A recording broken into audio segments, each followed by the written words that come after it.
Hello everyone, कैसे हो आप सब? I hope you all are doing good. Welcome to my channel. So बच्चों, हम कर रहे थे क्लास 9th का chapter 2, that is matter around us pure? क्या हमारे आसपास जो भी मैटर हम देख रहे हैं वो प्योर है? फिर हमने समझा था कि प्योर क्या होता है। कोई चीज़ है, साइंटिफिकली अगर हम देखें तो वो चीज़ प्योर क्या होती है। कोई भी चीज़ अगर हम कहें प्योर है, दैट मीन्स वो एक ही तरह के सब्सटेंस से बनी होती है। फिर क्वेश्चन अराइज होता है कि सब्सटेंस क्या होता है।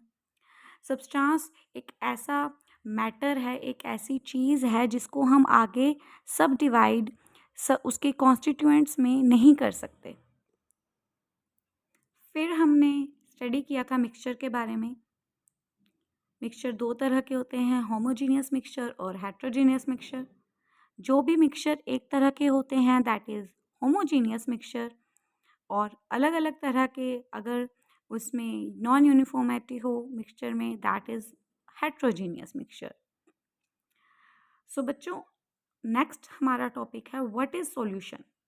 सॉल्यूशन क्या होता है? सॉल्यूशन एक होमोजीनियस मिक्सचर है।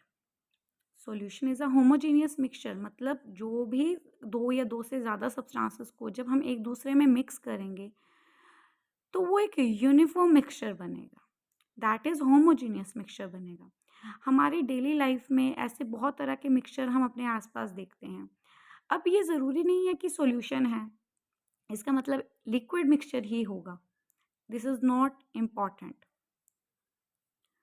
जो सॉल्यूशन है वो सॉलिड, लिक्विड, गैस तीनों तरह के हो सकते हैं।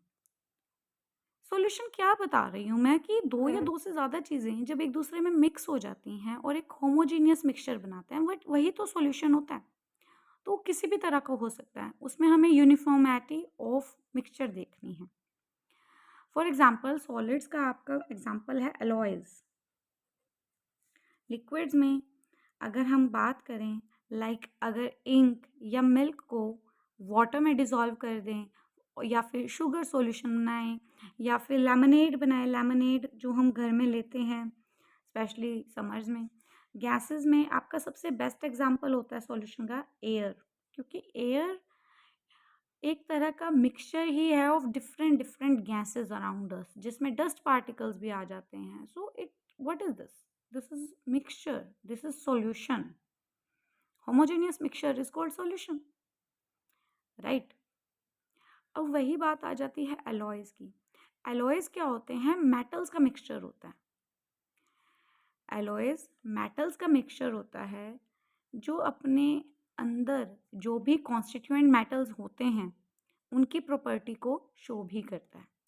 बट एलॉयज़ को हम मिक्सचर कहेंगे, सॉल्यूशन नहीं कहेंगे, क्योंकि जो एलॉयज़ की कॉन्स्टिट्यूएंट्स हैं उनकी कंसंट्रेशन को हम चेंज कर सकते हैं। अलग अलग तरह की कंसंट्रेशन के साथ अलग अलग तरह के एलॉयज़ बनते हैं। That is why alloys are called mixture, not solutions. But this can also comes under the example of solution. Solution of what? Solid solution. Okay, अब सॉल्यूशन आ गया जिसमें दो या दो से ज़्यादा चीज़ें मिलके, सब्सटेंस मिलके सॉल्यूशन बना रहे हैं। तो बेटा किसी चीज़ में जब किसी को घोलते हैं तो एक अलग अलग तरह की प्रॉपर्टीज शो करता है। अब वो प्रॉपर्टीज डिपेंड करती है कि उसके कॉन्स्टिट्यूएंट्स क्या हैं। कॉन्स्टिट्यूएंट्स मतलब किस किस चीज़ से बना है। देखो, जब फॉर एग्जाम्पल हम लेके चलते हैं कोई दो चीज़ का सॉल्यूशन, एक चीज़ में जब दूसरी चीज़ घोली जाती है, मिक्स की जाती है, सॉल्यूशन बनता है। अब किसको क्या कहेंगे वो समझते हैं। देखो, सॉल्यूशन के जो कंपोनेंट्स होते हैं दो तरह के होते हैं, सॉल्यूट और सॉल्वेंट। जिसे मिक्स किया जा रहा है, और सॉल्वेंट जिसमें मिक्स किया जा रहा है। फॉर एग्जाम्पल, अगर हम शुगर को पानी में डिज़ोल्व करते हैं, तो जो ये वाटर है ये क्या है, सॉल्वेंट है, और जो शुगर है जिसको ऊपर से डाल रहे हैं वो क्या है, सोल्यूट है। सॉल्ट को पानी में डालते हैं तो सॉल्ट होगा सोल्यूट और वाटर होगा सॉल्वेंट। ओके, तो जो भी अगर हम इसको और वे में कहें, जो ज़्यादा क्वांटिटी में प्रेजेंट है that is solvent, come quantity में जो ऊपर से डाला जा रहा है दैट इज सोल्यूट। ओके, तो ये होते हैं सॉल्यूशन।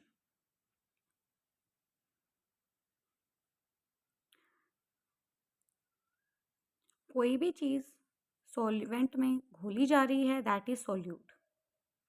आई होप आपको ये समझ आ गया होगा।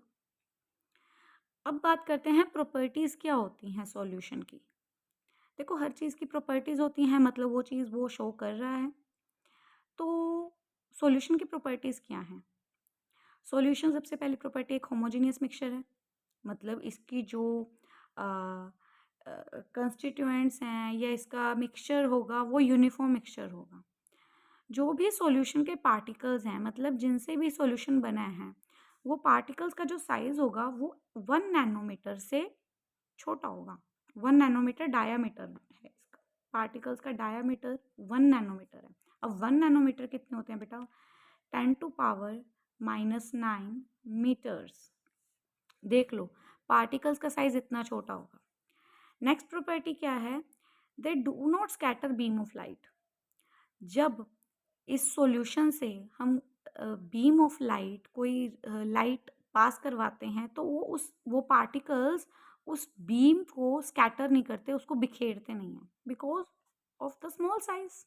Okay, next, due to small size वो अच्छी तरह मिक्स हो जाते हैं, तो वो बाय फिल्ट्रेशन उन सोल्यूट पार्टिकल्स को हम सेपरेट नहीं कर सकते, उन सोल्यूट पार्टिकल्स को हम सेपरेट नहीं कर सकते।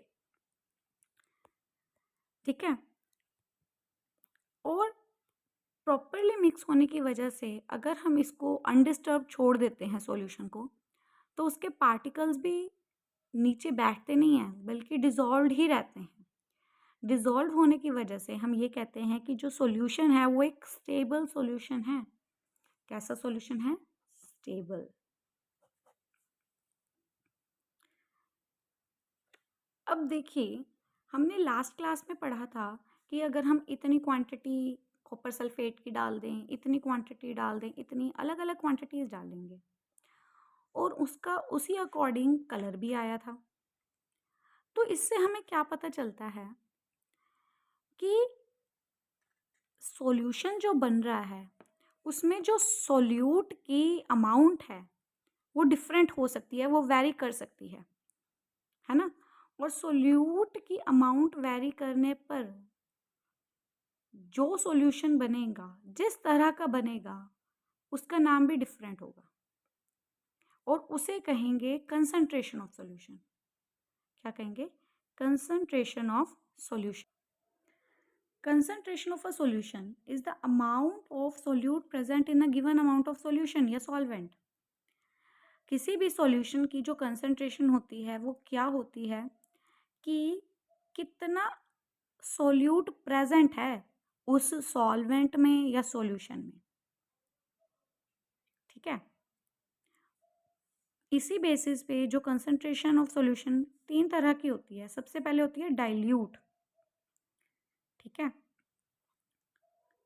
डाइल्यूट जिसमें सॉल्वेंट की क्वांटिटी ज़्यादा हो, कंसंट्रेटेड जिसमें सोल्यूट की क्वांटिटी ज़्यादा हो, और सैचुरेटेड। सैचुरेटेड समझने के लिए आपको एक टर्म समझनी पड़ेगी, सॉल्युबिलिटी।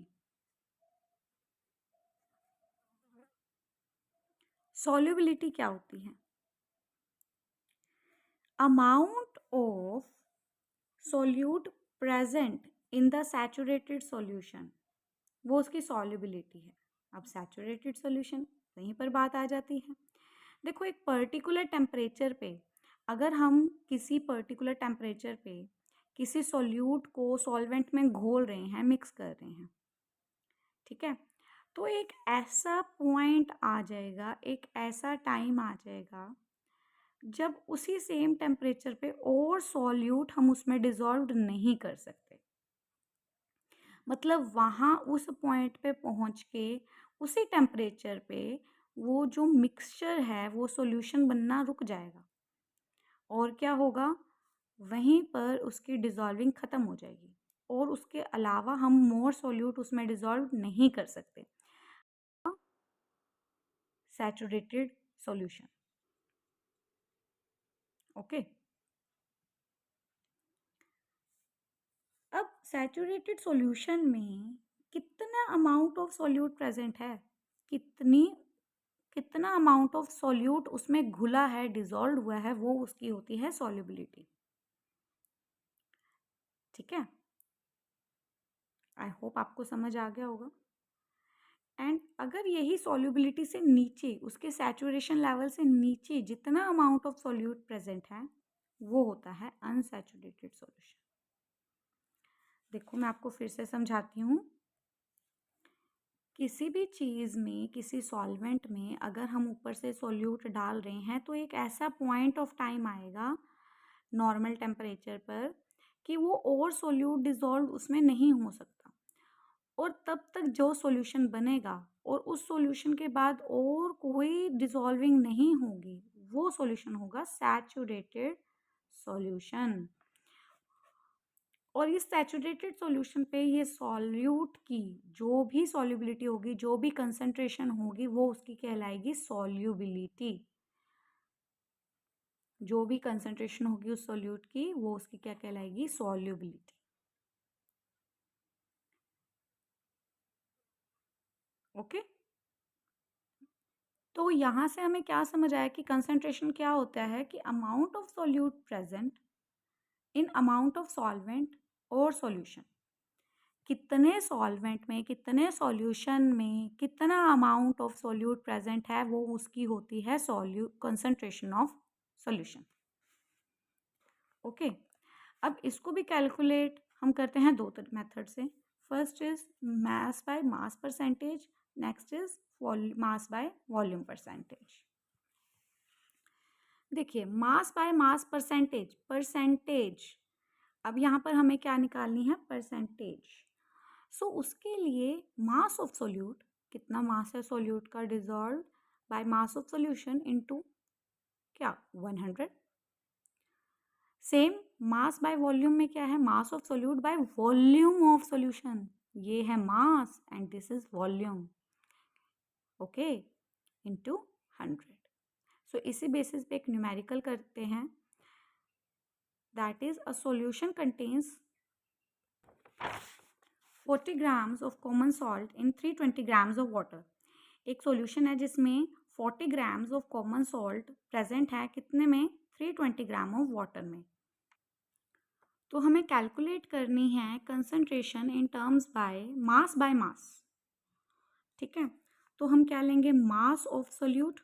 अब यहाँ पर हमारा सोल्यूट क्या है, common salt, that is NaCl, that is 40 gram. Mass of solvent, solvent क्या है हमारा, water, 320 gram. Mass of solution calculate करेंगे, सॉरी, अब सॉल्यूशन क्या है, दो चीज़ों का मेल ही है, तो हम इन दोनों को क्या कर देंगे, ऐड करेंगे, mass of solute plus mass of solvent, कितना होगा, 40 plus 320 grams, that is 360 grams. अब मास बाय मास परसेंटेज निकालनी है, तो हम लिखेंगे मास परसेंटेज ऑफ सॉल्यूशन। कैसे कैलकुलेट करेंगे, mass of solute by mass of solution into 100 is equal to 40 over 360 into 100, that is by calculation we can have 11.1 percentage. So क्या है ये 11.1 percentage? That is percentage of solute in solution. I hope आपको ये समझ आ गया होगा. So see you in next video.